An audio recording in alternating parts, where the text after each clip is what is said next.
tengah euforia masyarakat dalam berdemokrasi, Kapolri Jenderal Badrodin Haiti berpolemik dengan mengeluarkan surat edaran tentang penanganan ujaran kebencian. Walau bukan ditujukan untuk masyarakat, surat edaran Kapolri ini pun sudah memakan korban. Seorang office boy sebuah bank swasta Imelda Syahrul di Ponorogo, Jawa Timur menjadi korban.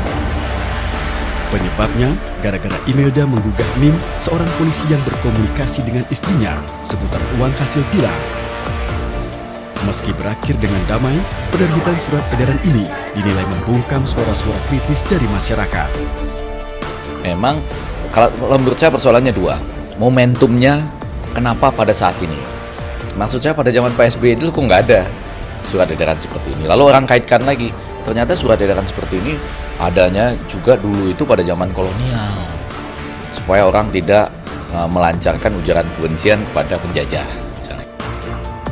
Dalam surat edaran yang ditujukan untuk internal Polri tersebut juga dianggap blunder.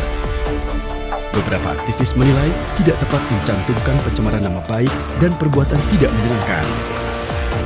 Pasalnya Mahkamah Konstitusi telah menghilangkan frasa tersebut dalam Kitab Undang-Undang Hukum Pidana.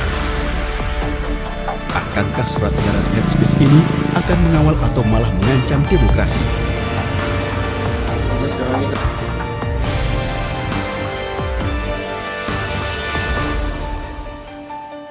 Ya, bicara soal polisi, seorang mantan hakim dan mantan politisi, mantan gubernur California di Amerika, Earl Warren pernah mengatakan bahwa seorang polisi adalah seorang penegak hukum.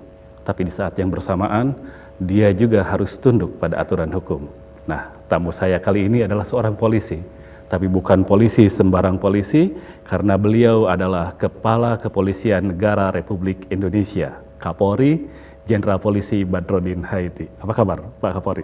Baik. Terima kasih sudah bergabung di AITO.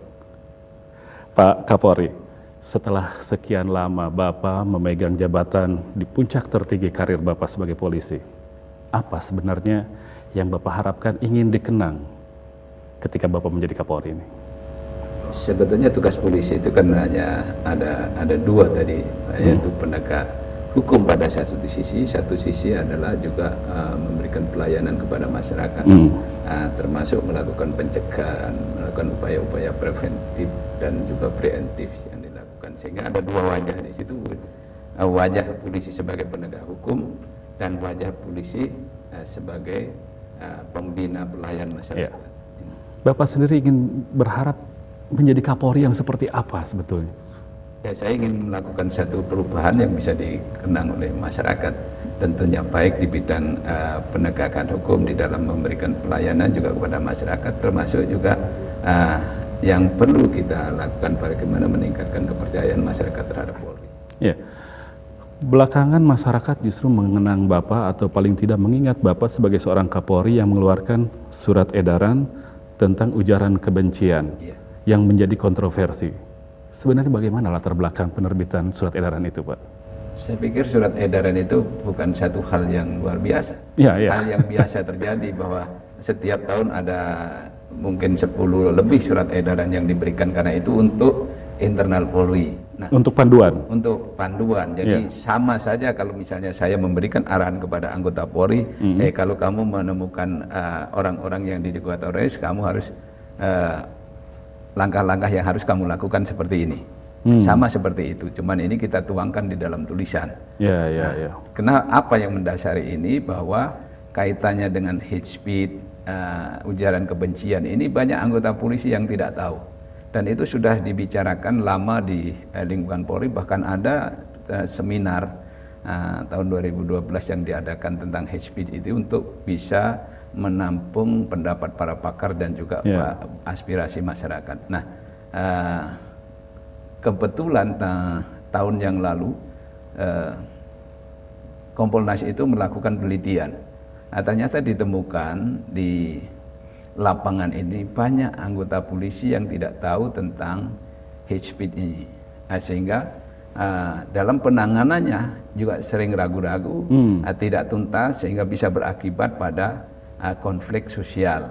Contohnya di Aceh Singkil misalnya. Tolikara, Aceh Singkil, dan kemungkinan mungkin di tempat-tempat lain di mana ada konflik. Yang lalu misalnya Cikese, itu juga kasus-kasus yang begitu. Nah, oleh karena itu Kompolnas memberikan rekomendasi kepada Polri untuk bisa memberikan petunjuk yang jadikan pedoman oleh petugas yang di lapangan supaya dia paham dan tidak ragu-ragu dalam melaksanakan tugas. Ya, tentu saja banyak sekali manfaat yang bisa dipetik dari adanya surat edaran itu, karena paling tidak kita bisa melakukan antisipasi, pencegahan, jangan sampai kasus-kasus seperti Singkil, Tolikara ini terulang. Justru ini saya katakan surat edaran ini supaya anggota itu paham betul. Supaya tahu tata cara penanganannya dan kemudian bisa melakukan upaya-upaya pencegahan secara dini. Ya. Kalangan aktivis mengkritisi bahwa dalam surat edaran itu seolah-olah diselundupkan dalam tanda petik pasal pencemaran nama baik, penghinaan yang sudah ada di 310-311 KUHP masuk dalam bagian ujaran kebencian. Itu bagaimana, Pak? Ya, begini, kan kita juga bisa melihat praktek di lapangan. Masyarakat di negara maju belum tentu sama dengan masyarakat di negara kita. Karakter masyarakatnya juga beda-beda. Oleh karena itu kenapa saya masukkan 310, 311 di dalam ujaran kebencian itu, karena memang karakter masyarakat kita berbeda. Masalah personal bisa dibawa ke ada kelompok. Orang yang misalnya dicemarkan si A, yang pengikutnya juga ikut masalah terkait dengan itu, ikut memberikan reaksi, bahkan ikut melakukan aksi kekerasan. Nah, yang seperti ini kan harus kita tampung aspirasinya, gitu. Tapi bisa masuk itu pidana umum, bisa masuk dalam ujaran kebencian. Oleh karena itu supaya tidak ragu-ragu, kita harus jelaskan bahwa di sini. Ya, karena sudah termasuk dalam pidana umum. Kenapa pula harus dimasukkan ke dalam ujaran kebencian? Toh sudah ada payung hukum untuk yang... Semuanya ini yang kita masukkan pasal-pasal, ada delik-delik yang ada di sini adalah yang sudah ada di dalam hukum positif, bukan norma yang baru. Ada 310, 311, ada 156, 157, ada undang-undang ITE, ada undang-undang penghapusan diskriminasi ras dan etnik. Nah, itu semua sudah berlaku sebetulnya. Ini makanya kan saya katakan bukan hal yang baru. Ini hanya memberikan pemahaman kepada anggota Polri tentang ujaran kebencian ini bentuknya kayak apa, kemudian unsurnya bagaimana, kemudian cara penanganannya bagaimana. Gitu. Yang seharusnya menurut saya SE ini lebih soft di dalam penanganannya karena kita jelas mengutamakan pencegahan. Yang kedua, kalau toh sudah dilakukan, sudah terjadi dan itu dilaporkan kepada Polri, penanganannya itu lebih mengutamakan mediasi. Jadi kalau mediasi itu tidak berhasil, tidak ada kata sepakat, tidak ada titik temu, ya tentu baru dilakukan proses hukum. Artinya lebih bijak daripada langsung melakukan penindakan, penegakan hukum. Ya, masalahnya juga kemudian muncul bahwa ini bisa menjadi seperti pasal karet. Batasannya itu tidak jelas, penghinaan seperti apa, pencemaran nama baik seperti apa. Kepada satu tokoh mungkin sudah dianggap pencemaran, tapi kepada yang lain itu dianggap biasa saja. Ya, karena ini kan pasal-pasal yang terkait dengan hate speech, ujaran kebencian, itu memang ada faktor subjektif di dalam penerapannya juga ada. Termasuk 310, 311 itu sangat subjektif dari penilaian para penegak hukum. Oleh karena itu di dalam penyidikannya selalu pasti akan melibatkan ahli, apakah itu ahli bahasa atau ahli pidana, sehingga tidak serta-merta itu adalah interpretasi daripada penyidik. Gitu.